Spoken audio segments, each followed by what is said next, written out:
রাজধানীর মিটফোর্ডে ব্যবসায়ী সোহাগকে নৃশংসভাবে হত্যার ঘটনায় হওয়া মামলায় আসামি টিটন গাজীকে 5 দিনের রিমান্ডে পাঠিয়েছে আদালত। বিকেলে ঢাকা মেট্রোপলিটন ম্যাজিস্ট্রেট হাসিবুল্লাহ গিয়াসের আদালত এই আদেশ দেন।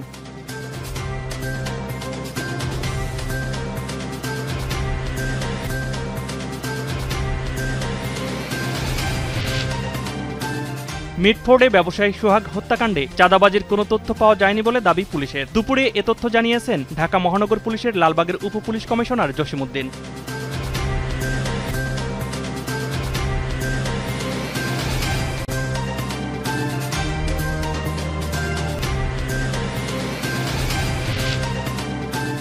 জাতীয় নাগরিক পার্টির আহ্বায়ক নাহিদ ইসলাম বলেছেন, একটি পক্ষ ভেবেছিল ক্ষমতার ভাগবাটোয়ারা লোভ দেখিয়ে গণ অভ্যুত্থানের শক্তিকে কিনে নেবে, কিন্তু বিপ্লবের শক্তিকে কেনার সামর্থ্য কোনো রাজনৈতিক দলের নেই।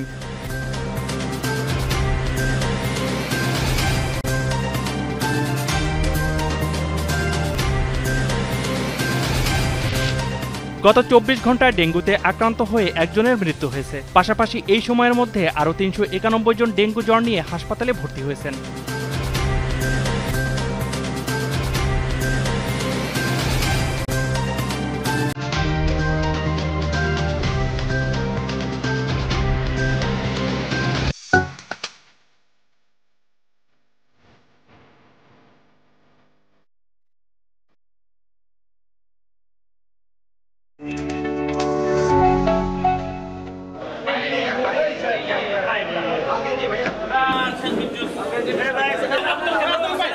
চট্টগ্রামে স্ত্রীকে হত্যার পর 11 টুকরো করার প্রধান আসামি সুমনকে ব্রাহ্মণবাড়িয়া থেকে গ্রেপ্তার করেছে র্যাব।